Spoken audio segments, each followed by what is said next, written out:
Tool थे, वो भी क्या बोलते हैं दलाल चमचा। 80 के पहले तो आप 6 पैसा में पढ़े तो उस समय इंदिरा गांधी भी थी तो वो भी मनुवादी हो गई, जवाहरलाल नेहरू भी थे वो भी मनुवादी हो गए, आपकी टर्मिनोलॉजी में, आपकी भाषा में। राजीव गांधी ने नवोदय स्कूल खोला, क्योंकि मैं जब भारतीय गणराज्य और हिंदू राष्ट्र की बात हो तो मैं जो भी बोलूंगा गणराज्य पे या कॉन्स्टिट्यूशन पे, वो गाहे पे गाहे जो 40 साल शासन पहले के तो उनके पक्ष में जाएगा। संदर्भ ये है, इसी में तुलना हो रही गौतम साहब, Indian constitution, Indian Republic versus Hindu राष्ट्र एंड मनुस्मृति, यही बात है ना। तो जो मैं तुलनात्मक अध्ययन करूंगा वो किसी के खिलाफ जाएगा, किसी के पक्ष में जाएगा। जब राजीव गांधी पार्लियामेंट में स्पेशल रिक्रूटमेंट ड्राइव चला रहे थे तो पार्लियामेंट में रामविलास पासवान उनका मजाक उड़ा रहे थे, पता है आपको? नवोदय विद्यालय कोई पढ़ा हुआ है यहां पे? नवोदय विद्यालय राजीव गांधी ने खोला, इग्नू राजीव गांधी ने खोला। इग्नू इसलिए खोला गया था कि जो रेगुलर कॉलेज में नहीं जा सकता घर बैठ के भी पढ़ सकता है, उसका बेनिफिशियरी ज्यादा कौन हुआ? जवाहर नवोदय खुला तो सब पढ़ा, तो हमारे बच्चे भी सारे 22% पढ़ लिए, पढ़े कि नहीं पढ़े? फ्री में। तो राजीव गांधी भी मनुवादी हो गया। ये आप ही लोग कहते हैं, मैं नहीं कह रहा हूं, मैं तो खाली एक्सप्लेन कर रहा हूं। उसके बाद थोड़ा सा आऊंगा अगर टाइम रहेगा तो। और 82 के पहले 32 से लेकर 82 तक खाली बाबा साहब को छोड़कर, वैसे 32 से 82 के फेज में बाबा साहब भी आ जाएंगे उस डेफिनेशन को ले तो 32 से 82 के बीच में जितने दलित नेता हुए सब क्या हुए?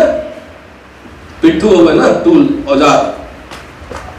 यही है डेफिनेशन गौतम साहब। तो जगजीवन राम भी टूल थे, वो भी क्या बोलते हैं दलाल चमचा, यही टर्मिनोलॉजी यूज करते हैं ना। कभी जगजीवन राम को पढ़ा है? आप तो सीनियर मोस्ट आदमी बैठे हुए हैं, एक एक आदमी को 3-3 नौकरियां मिल रही थी उस जमाने में, 3 तो मुझे भी मिली। और 1957 में उन्होंने रेलवे में रिजर्वेशन इन प्रमोशन लागू कर दिया था। मद्रास हाईकोर्ट में केस हुआ, बाबू जगजीवन राम हार गए, सुप्रीम कोर्ट आया और सुप्रीम कोर्ट में जीते। और उसके बाद उन्होंने लिखा है, मैं आजकल उन पे पढ़ रहा हूं, मैं रिसर्च कर रहा हूं कि कौन कौन इसमें मनुवादी था, तो मनुवादी के जमाने में क्या हुआ, चमचों के जमाने में क्या हुआ, जब राजा बन गए तब क्या हुआ। तुलनात्मक अध्ययन कर रहा हूं, कॉम्पैरेटिव एनालिसिस। उसके बाद कई उन्होंने लाखों भर्तियां की है हेल्थ डिपार्टमेंट में, रेलवे में, एग्रीकल्चर डिपार्टमेंट में, फौज में। वो मिडिल क्लास दलितों का आया कहां से? तो दिक्कत यह है कि समाज के लिए कोई कुछ भी करेगा ना, ऐसा चस्का लगा दिया सबको गाली देगा, कुछ सही रास्ता भी दिखाएगा तो गाली देगा। गरीब भारत, आजाद जब भारत हुआ तो गरीब भारत था, फ्री में शिक्षा मिली, university, medical college, engineering college सारे खुले, हमारे लोग भी पढ़े। मैंने राहुल जी के साथ एक प्रोग्राम में था, पता नहीं आपने सुना कि नहीं सुना, why you are defensive on Indira Gandhi? आप इमरजेंसी को लेकर इतना, आपके कांग्रेस के स्पोक्स पर्सन और लीडर्स इतना चुप्पी क्यों मार जाते हैं कि इमरजेंसी अगर किसी के लिए गड़बड़ था, उसका रीजन भी मैं जानता हूं क्यों लगानी पड़ी थी। तो दलितों के लिए तो गोल्डन पीरियड था, नहीं था? कोई पीटता होता नहीं था, पट्टे में जमीन मिली, दुकान मिली। आपके फादर उस समय रहे होंगे, वो बताया नहीं जाता मैं। तो किसी के बारे में आप चर्चा नहीं करेंगे, एक आउट राइटली सबको गाली देंगे। बाबा साहब ने 1952 के 51 के मैनिफेस्टो, शेड्यूल कास्ट मैनिफेस्टो, देखिए बगैर प्रमाण के मैं कुछ बोलता नहीं हूं, एक फोल्डर मेरे पास रखा था, आज अलग अलग प्रोग्राम में अलग अलग फोल्डर लेके जाता हूं। कहा था कि आरएसएस और हिंदू महासभा जैसे प्रतिक्रियावादी रिएक्शनरी फोर्सेस के साथ हमारा कोई समझौता नहीं। क्या ये बात दलित नेता लोग नहीं पढ़े थे जो अभी हिंदू राष्ट्र की पालकी ढो रहे हैं? नहीं पढ़ा था? कम्युनिस्ट से भी नहीं हुआ। कम्युनिस्ट से नहीं होने के कुछ और रीजंस थे। पहले चुनाव में सोशलिस्ट पार्टी के साथ उन्होंने समझौता किया था और बाकी उन्होंने वेग छोड़ दिया था और ये कहा था बार बार कि बगैर समझौते के राजनीति नहीं हो सकते, कि जो हमारे पार्टी प्रोग्राम के बहुत करीब होगा उसके साथ हमारे समझौते होंगे। क्या उन्होंने इंग्लिश राइटिंग उठा के देखिए, कहीं लिखा है कि हम इस देश का बहुसंख्यक हम आरक्षण देने वाला बनेंगे? Never, he never wrote that. उन्होंने कहा कि हम इस देश के, we are minority in our national life, हम अल्पसंख्यक हैं, हमारा प्रोटेक्शन किया जाए। जो गोलमेज सम्मेलन में गए थे या साइमन कमीशन को जो मेमोरेंडम दिया था, वो किस कमेटी में थे? वो माइनॉरिटी कमेटी में थे कि हमको प्रोटेक्ट किया जाए। समाज के सबसे दबे कुचले जमात के लोग हैं, वो कम्युनिकेट किए, नेगोशिएट किए, स्ट्रगल किए, और किस लिए किए? अपने लिए किया। जब उनका डेथ हुआ ना तो कर्जदार थे, आपको पता नहीं है, परिनिर्वाण के समय बाबा साहब कर्जदार थे।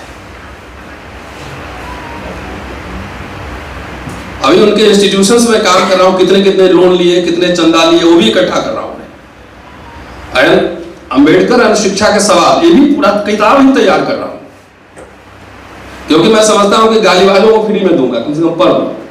हम मैनिफेस्टो बनाते समय बाबा साहब का मैनिफेस्टो पढ़ लेना। इंडिपेंडेंट लेबर पार्टी के क्या मैनिफेस्टो थे, शेड्यूल कास्ट फेडरेशन के क्या मैनिफेस्टो थे, और रिपब्लिकन पार्टी ऑफ इंडिया जब उन्होंने बनाया था तो उनके क्या मैनिफेस्टो थे, और Republican college for training, MLA MP को ट्रेनिंग देने के लिए कि जो चुनाव लड़ेगा उसको पहले ट्रेनिंग देंगे, कि जिसको हाउस में जाना उसको अंग्रेजी आना चाहिए, उसको इतिहास, अर्थशास्त्र, राजनीतिक ज्ञान का जो है समझ होना चाहिए, वो अच्छा ओरेटर होना चाहिए, होना चाहिए नहीं तो वहां जाए क्या करेगा पार्लियामेंट में या विधानसभा में? तो यहां ये सब क्वालिफिकेशन देकर टिकट मिलता है, ये पांव पड़ने पर टिकट मिलता है। और खास तौर से जो अम्बेडकरवाद की राजनीति करते हैं, एक तो पालकी ढो रहे हैं, उधर अठावले साहब हैं, तो परमानेंटली लगे हुए हैं। हमारे बिहार में भी हमारे दो हैं, एक तो हनुमान है, एक तो लटकला तक गैला बेटा माझी जी। आप अपने बल पे कहीं सरकार बनाई, कंफ्यूजन मत पालिए। एक और भारत रत्न नहीं दिया, पीएम नहीं बनाया, अरे वो बात कर रहे थे अम्बेडकर इंस्टीट्यूशंस का निर्माण कर रहे थे, गवर्निंग क्लास की बात कर रहे थे कि जब हमारे इंटेलिजेंट जर्नलिस्ट होंगे, ब्यूरोक्रेट होंगे, हिस्टोरियन होंगे, पॉलिटिकल साइंटिस्ट होंगे, सीए होंगे, शेयर मार्केट में लगाने वाले लोग होंगे, ये होता है बुर्जुआजी, मिडिल क्लास। जिसका मिडिल क्लास नहीं होगा, जो बेगर होगा, वो आरक्षण देने वाला बनेगा। ये अनरियलिस्टिक ड्रीम था और है। बाबा साहब ने कहा कि उनको तो जवाहरलाल नेहरू को उन्होंने दिया state and minority, mini constitution. उनको लगा कि हम संविधान सभा में नहीं जाएंगे, तो उन्होंने स्टेट मिनी संविधान बनाया, जिसमें उनका idea Republic United states of India का आइडिया था, तो दिया। उसमें बहुत सारे उन्होंने प्रोविजंस किए। बाबा साहब का परिनिर्वाण 56 में हुआ। अगर जवाहरलाल नेहरू भी मनुवादी होते, इंदिरा गांधी भी मनुवादी होती, तो पब्लिक सेक्टर यूनिट को क्यों खोला जाता? अगर बैंक का नेशनलाइजेशन किया तो आपके पास बैंक था क्या? अरे मुझे पता है, मेरे दादा के जमाने में तो 1 रुपया 2 रुपया लोग देख लेता था, वही बहुत लगता था। 10 रुपया का नोट लोग नहीं देखते थे, ये रियलिटी है। बैंक का नेशनलाइजेशन, वो लाखों लोगों को नौकरियां मिली, तो हमारे लोग भी मिले। जमींदारी उन्मूलन हुआ था, जमींदारी क्या आपके पास थी? प्रीवी पर्स खत्म हुआ तो आपके पास क्या था? राजे रजवाड़े थे। और अभी तो बहुत सीना चौड़ा करने कुछ नेता लोग चलते हैं। अमेरिका को, विदेश को हवा भी नहीं लगा, पाकिस्तान का नक्शा बदल दिया, विश्व का नक्शा बदल दिया। कौन? बांग्लादेश बना दिया। तनु साहब, आपके कांग्रेस के लीडर्स भी ये सब नहीं बोलते, हमें बोलना पड़ता है। मुझे कहता है मैं कांग्रेस का दलाल हूं, मैं इतिहास का फैक्ट खाली बता रहा हूं। मैंने कहा उस दिन राहुल गांधी के सामने जब इमरजेंसी में बहस हो रही थी, तो वहां पे आप कम से कम आपके जितने दलित सांसद उनको चढ़ के बोलना चाहिए था कि फ्यूडल लॉर्ड्स, राजे रजवाड़े, बैंकर्स एंड कुछ फॉरेन एजेंट थे जो कि स्टेट को डीस्टेबलाइज करना चाहते थे, सेना को भड़काने के लिए कोशिश की गई थी। तो एक टेक्स्ट के डिफरेंट रीडिंग्स होते हैं ना, तो हम क्यों चुप रहे हैं इमरजेंसी में? हमको डिफेंड करना चाहिए। तो इसको बहस आगे बढ़ाएंगे तो फिर लोग किताब ढूंढेंगे। भाई वो इतना बोल्ड लेडी थी, इसलिए मैं तो इसलिए कहता हूं जगजीवन राम और Indira Gandhi, two most underrated stall leaders of this country, जिसने पब्लिक सेक्टर यूनिट बनाया और रिप्रेजेंटेशन दिया। अब आप लोग 5 ट्रिलियन इकोनॉमी वाले देश में हैं, विश्व गुरु है ना। अब कितना कितना फीस लग रहा है, मजा आ रहा है कि नहीं है? अब बच्चा को नौकरी नहीं मिला है, अब मिलेगा भी तो ठेके में मिलेगा, कॉन्ट्रैक्चुअल मिलेगा। तो हमारे लिए तो ज्यादा कष्ट है ना। एक ही 2 पीढ़ी आई थी, पेंशन भी खत्म, तो पंडित नेहरू ने गरीब भारत में फ्री एजुकेशन, नौकरी और पेंशन दिया, और पंडित अटल बिहारी वाजपेयी आए तो पहले पेंशन छीन लिया, फिर डिसइन्वेस्टमेंट मिनिस्ट्री बना दी, नौकरी छीन लिया, और एजुकेशन का जो हाल है तो वो पता ही है। आइए, स्वागत है हिंदू राष्ट्र में। हम तो कल पंडित जी लोग को बोल रहे थे कि मेरा 2 आंख फूटेगा ना, आपका भी 1 फूटना है, 1.5 फूट ही जाएगा, कम से कम 1 फूटेगा।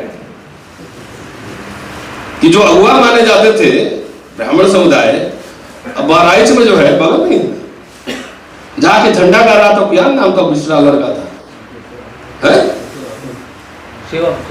हाँ शिवम मिश्रा, कुछ ऐसे नाम था। बताइए, जो अगुआ इंटेलेक्चुअल क्लास माना जाता था, जाके अब दंगाई बन रहा है, गोली खा रहा है। हमने आइए हिंदू राष्ट्र में आपका भी स्वागत है। सुलभ इंटरनेशनल में जाइए तो बैठ के वहां 5 रुपए का पर्ची काटता रहता है। आइए ना, स्वागत है आपका भी। हमारे कॉलेज के सामने जो चौकीदार है 15,000 पे काम कर रहा है, परमानेंट को भी 70,000 मिलता होगा। हमने आइए, स्वागत है। और एडहॉक जो हमारे यहाँ पढ़ाते थे 1.25 लाख मिलता था, अब जो है गेस्ट टीचर हो गया कि 1 क्लास लो और 1500 रुपया बिल बना, तो अब सैलरी से वेज अर्नर। मेरी बात समझ रहे हैं? तो हिंदू राष्ट्र में हम सभी का स्वागत है, उनका भी स्वागत है। इसलिए मैंने कल पैरल्स ड्रॉ की, जब दलित में अनरियलिस्टिक ड्रीम्स देखने का ये हुआ कि हम देश का शासक बन जाएंगे, पूरा बदल देंगे, ये कर देंगे, ब्राह्मण विदेश भेज देंगे, तो वो करेंगे, ये सब अनरियलिस्टिक ड्रीम्स था। अब बहुजन कहने के लिए सब ठीक है, लेकिन ये मिसनोमर है। अब दलित की जात तो एक साथ बैठने के लिए तैयार नहीं, कुछ जातियां तो आरएसएस के साथ है, कुछ इधर उधर। रियल बात कीजिए, रियल, क्योंकि हम लोगों ने मिशन मूवमेंट ईमानदारी से चलाया ही नहीं। खाली गाली देने के अलावा 2 घंटा कोई रेफरेंस नहीं, कोई फुटनोट नहीं, कुछ नहीं। कहां से बोल रहे हैं, क्या बोल रहे हैं, 2 घंटा चिल्ला चिल्ला के भाषण हो रहा है। दो आरएसएस वाला बोलता है इलेक्शन के टाइम में, दलितों मियाँ जी लोग चले जाएंगे, पाकिस्तान भेजना है, तो इनका हवेली अब बंगला और जमींदारी तुम्ही को मिलने वाला है, तो खूब गुदगुदी लगता है, ऐसे खूब सो जाता है कि अब तो मौलवी साहब का बंगला हमें मिलने वाला। उसी तरह कुछ दलित सब कहता है ब्राह्मण को विदेश भेजेंगे, तो इनका मठ मंदिर सब तुम्ही को मिलने वाला है, तो फिर गुदगुदी लगता है। ड्रीम, रात में इतना बढ़िया नींद आता है, और ये सब दिखाते दिखाते नीचे से नहीं, बचपन नहीं बोलते थे कौआ, देखो कौआ हाथ से रोटी छीन ली, ये सब दिखाते दिखाते शिक्षा रोजगार सब छिन गया आपका। हुक्काराम बनते रहो, हुक्मरान तो बाद में बनना। सरकारी स्कूल में पढ़ाई ढंग से नहीं हो रही, यूनिवर्सिटी तबाह हो रहा है, मैं गवाह हूं। मेरे ऊपर कितने मुकदमे ईवीएम जानते हैं, और क्या क्या हो रहा है। मेरा 2 इंक्रीमेंट कट आ गया, approval, because of writing memorandum to lieutenant governor सी। 5 साल डिबाक, प्रोफेसरशिप 7 साल से बंद है, विदेश जाने पे वीजा में प्रॉब्लम है, पासपोर्ट रिन्यू नहीं हो रहा। तो ये जो है ना, मेरे लगता है कि बाबूजी की जमींदारी दिल्ली यूनिवर्सिटी में उसकी लड़ाई लड़ रहा हूं, तब ये सब हो रहा है। या आप लोग को आगाह कर रहा हूं, इसकी वजह से ये सब हो रहा है। तो चुपचाप हम भी वहां बैठे रहते, ठीक ठाक तनख्वाह है, बंगला भी मिला। ये आगाह करने के लिए कि आप अनरियलिस्टिक ड्रीम्स मत देखो। नेताजी आए हैं तो उनसे पूछो कि शिक्षा के सवाल पे क्या होगा, रोजगार के सवाल पे क्या होगा, निजीकरण के सवाल में क्या होगा? ये सवाल नहीं पूछेंगे तो मुझे लगता है 10 साल ठहर जाइए। देखिए, इंडियन रिपब्लिक और हिंदू राष्ट्र का क्या मतलब है, संविधान और मनुस्मृति का क्या मतलब? अगर ये आप सोच रहे हो कि घोषणा होगा, कभी घोषणा नहीं होगा, कुछ नहीं करेगा, सिर्फ एजुकेशन खत्म कर देगा, नौकरी खत्म हो जाएगी, संवैधानिक संस्थाएं ध्वस्त। देख रहे हैं ना आजकल क्या हो रहा है, चाहे बहुत सारे नाम क्या ले, बहुत सारा है, इलेक्शन कमीशन है, ईडी है, सीबीआई है, ये ध्वस्त हो गया। पब्लिक सेक्टर यूनिट ध्वस्त कर दो, ये भी हो गया। और जो बोले तो show me your face, I will show you the rules. चेहरे के हिसाब से, जात के हिसाब से कानून लागू करेंगे। मेरे साथ कुछ भी हो जाए, कोई एफआईआर नहीं होगा, और हम थोड़ा छींक भी दे तो हो सकता है 3 एफआईआर मेरे ऊपर हो जाए। यही मनुस्मृति का लागू होना है कि वही नहीं होगा कि घोषणा होगी कि संविधान हट गया, मनुस्मृति। ये धीरे धीरे हो गया, धीरे धीरे हो चुका है। इंडियन रिपब्लिक कॉन्स्टिट्यूशन के साथ अगर खड़ा होना है तो मैं उसके पक्ष में खड़ा होऊंगा। इसका फायदा कांग्रेस को मिले, सपा को मिले, आरजेडी को मिले, जिसको मिले, लेकिन जो फैक्चुअल चीज है वो हम आपके सामने रखेंगे। क्योंकि जो आदमी 600 रुपया में दिल्ली यूनिवर्सिटी में जाकर पढ़ लिया, आज 20,000 में भी नहीं पढ़ सकते आपके बच्चे। ये है रियलिटी। नौकरी खत्म, शिक्षा खत्म, एमएलए एमपी तो वही 543 ही बनना है मेंबर ऑफ पार्लियामेंट, और 403 है यूपी में है? उसमें भी प्रोटोकॉल है, सब लोग बोल नहीं सकता कुछ भी, पार्टी का प्रोटोकॉल है। हम लोग थोड़ा सा दूसरे तरह के, लेकिन नौकरियां लाखों मिल सकती हैं। और ये नौकरी वाला जो मिडिल क्लास है, यही चंदा देने वाला वर्ग है। इसलिए शासक जमात को पता लग गया है कि लोग पटर पटर बहुत कर रहा है, इनका नौकरी वोकरी खत्म करो, शिक्षा खत्म करो, चंदा वाला क्लास खत्म, चंदा बंद, धंधा बंद, सब पॉलिटिक्स बंद। और चलते चलते अम्बेडकर साहब का एक कोट में सुना देता हूं। 1949 का भाषण है, ज्यादा समय ले लिया, लेकिन ये जरूरी बात थी। मनवार में 16 जनवरी 1949 का भाषण, और ये तरह गंभीरता से सुनिएगा वो क्या कह रहे थे कि 3 तरह के राजनीतिक हक हम मांगते रहे। 3 तरह। पहला, हमारे प्रतिनिधियों को विधिमंडल में शामिल किया जाए। दूसरा, जनसंख्या के अनुपात में सरकारी नौकरियों में आरक्षण मिले। किसके अनुपात में? जनसंख्या के अनुपात में। तीसरा, अलग चुनाव क्षेत्र मिले। इनमें से केवल एक बात नहीं हो पाई, हमें अलग चुनाव क्षेत्र नहीं मिले। इससे हमारा भाग्योदय खंडित होगा, ऐसी बात नहीं। हमारा मुकद्दर बर्बाद होगा, ऐसी बात नहीं। जो मिलता है उसे लेकर और दबाव बनाना चाहिए और मांग करते रहना चाहिए, राइट्स की मांग करते रहना चाहिए। पहनूंगी तो जरी वाली साड़ी ही, नहीं तो नंगे रहूंगी, ये मानसिकता नहीं अपनानी चाहिए। क्या बोला उन्होंने? पहनूंगी तो जड़ी वाली साड़ी और नहीं तो नंगे रहूंगी, ये मानसिकता नहीं अपनानी चाहिए। हम लोगों ने कौन सी मानसिकता अपनाई कि पहनूंगी तो जड़ी वाली साड़ी, नहीं तो नंगे रहूंगी, यही अपनाई। पूरा हुक्मरान बनेंगे, पार्लियामेंट कब्जा कर लेंगे, छत पे जाके झंडा बढ़ा देंगे, विधानसभा कब्जा कर लेंगे, और जब तक कब्जा नहीं होगा तब तक शिक्षा रोजगार सब गायब हो रहा है, जाने दो, इस पर कोई आंदोलन नहीं करें। किया आप लोगों ने? कोई सवाल उठाया? एक आंदोलन हमने किया था, जीता। आपको याद हो, मैं याद दिला दूं, शायद छात्रों को पता होगा, रोस्टर 30 पॉइंट रोस्टर का आंदोलन, वो हम लोगों ने लड़ाई लड़ी थी। सुप्रीम कोर्ट के ऑर्डर को पार्लियामेंट से टर्न डाउन करना पड़ा। तो हम आपसे न चंदा लिए न वोट लिए, सड़क पर उतर के 1 साल हम गौतम साहब बैठे हो, इन्हीं घर में मीटिंग होती, भाई राजेंद्र बैठा हुआ। तो आपका जो है ना, बहुत दिन तक हम इंडिविजुअल एक्टिविस्ट का ठेका नहीं लिया है, जहां वोट और नोट चंदा देते हो, नारा लगाते हो, पहले जाकर वहां घेरो कि पार्लियामेंट का घेराव क्यों नहीं हो रहा, आंदोलन क्यों नहीं हो रहा है। ट्विटर खेलने से नहीं होगा। बाबा साहब कि केंद्र बिंदु में शिक्षा है। जब इंग्लैंड में गोलमेज सम्मेलन में गए थे, 1335 पाउंड उन्होंने राजा रजवाड़ों नवाबों से चंदा लिया। फिर बाद में पीपल्स एजुकेशन सोसाइटी बना के 3,25,000 रुपए के लिए अपील जारी की थी। 6 लाख रुपए जोगेंद्र सिंह थे मंत्री, शिक्षा मंत्री, उनसे लोन लिया था, जिसमें 3 लाख इंटरेस्ट फ्री लोन था। इमारत बनाने के 1,11,000 रुपया उन्होंने चंदा मांगा था, जिसमें 75,500 रुपये उनको सवर्ण दोस्तों के पैसे, सब मनुवादी हो गया। अरे यार, शत्रु खाली मत तलाशो ना, कुछ दोस्त भी तलाशो जो तुम्हारे लिए बात कर सके। अगर कांग्रेस और बीजेपी के बीच अकेले तो नहीं बन सकता ना, कोई तो अलायंस में जाना पड़ेगा। कांग्रेस पार्टी तो अकेले चुनाव ही नहीं लड़ सकती, बीजेपी तो अकेले चुनाव नहीं लड़ सकती, बाकी तो छोड़ दीजिए। तो मैं अगर दावा करूं कि हम अकेले चुनाव लड़के देश में हुकूमत कर लेंगे, नदी बहला देंगे घी की, अनरियलिस्टिक ड्रीम्स है। इसलिए पार्टी प्रोग्राम के हिसाब से अपने क्लास फ्रेंड्स भी तलाशिए, और ये समाज के लिए भी, पॉलिटिकल पार्टी के लिए भी हमारी राय है। और शिक्षा का सवाल अम्बेडकर के पूरे दर्शन में बुनियादी सवाल है, उसी के लिए उन्होंने जिंदगी भर काम किया है। अब सोचिए आपको क्या करना है, नहीं करना है। मैं जितना पढ़ता हूं, बगैर पूरे हुए 40 मिनट बोल दिया हूं। तो ये बुनियादी सवाल है कि नहीं तो नौकरी खत्म होगी, ना तो डॉक्टर साहब का पेट निकला हुआ है, 10 साल बाद भेज देगा उधर खेत में काम करने के लिए कि जाओ नेचर के पास रहो। भाई पिछड़ा वर्ग के पास थोड़ा सा जमीन है, थोड़ा गाय भैंस से लाठी भी है, वो थोड़ा सस्टेन कर लेगा। भाई साहब लोग के पास क्या है? भाई पिछड़ा वर्ग जो लोग भी उधर समर्थन कर रहे हैं, चलिए वीपी सिंह ने मंडल 1 दिया, लेकिन अर्जुन सिंह ने मंडल 2 दिया ना, ये तो फैक्ट है। उस समय उनसे मैं मिलता था, लगा था। अब बाकी अब क्या मिल रहा है? अब शुक्रिया, थैंक यू।